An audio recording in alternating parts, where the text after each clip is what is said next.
as women, we are taught to be aware of our surroundings just because of the world we grew up in.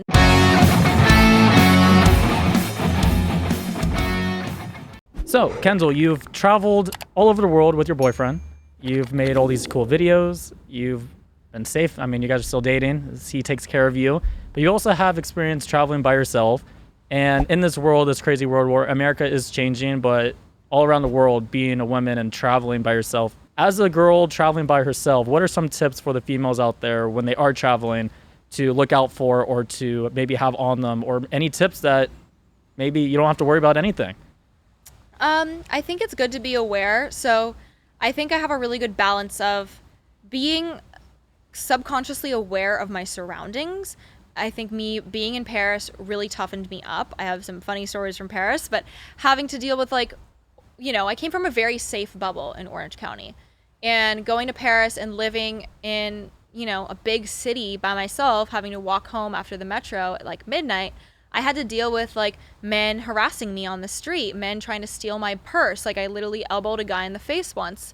And I think I just really grew up during that time, and it trained me to be very self-aware of my surroundings. I've always been very aware of my surroundings, very observant.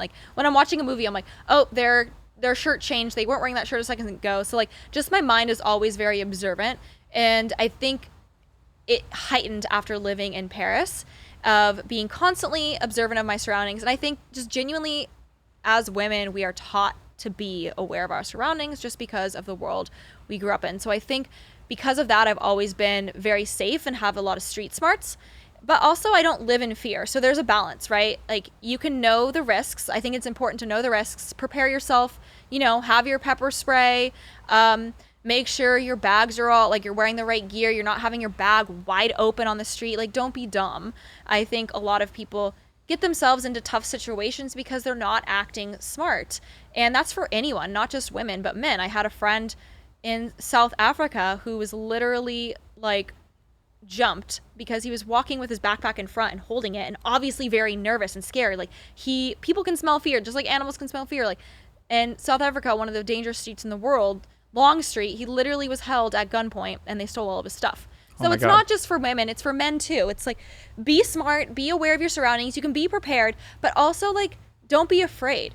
Have your mindset that everything is going to work out the way it's supposed to. Everything's working for me. That's my mindset going in. When I'm going on a trip, I plan trips based off of my intuition. So I go on trips based off where I feel called to go. I don't just randomly go somewhere. For the reason I haven't gone back to Bali since last year. I just don't feel like it's the right time, and I'm not going to force it.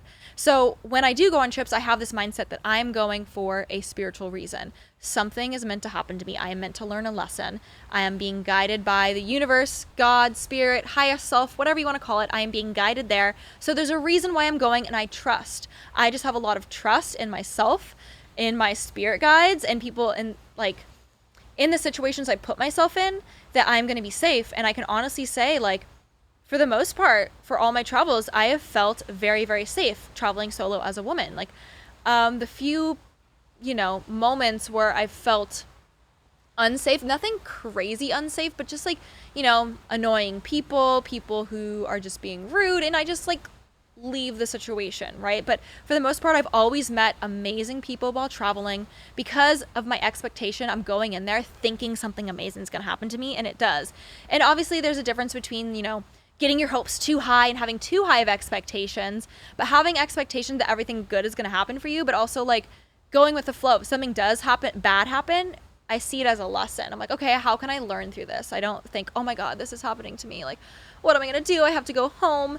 I see it as a lesson to push through. And especially my first solo travel trip to Bali. I remember when I first got there, I got really sick.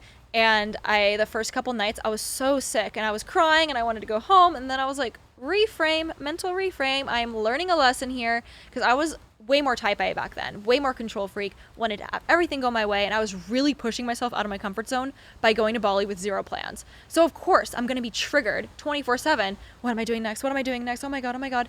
And that was when I was okay, this time in my life, I'm pushing myself to be more go with the flow attitude and to not be so type A and need to control everything.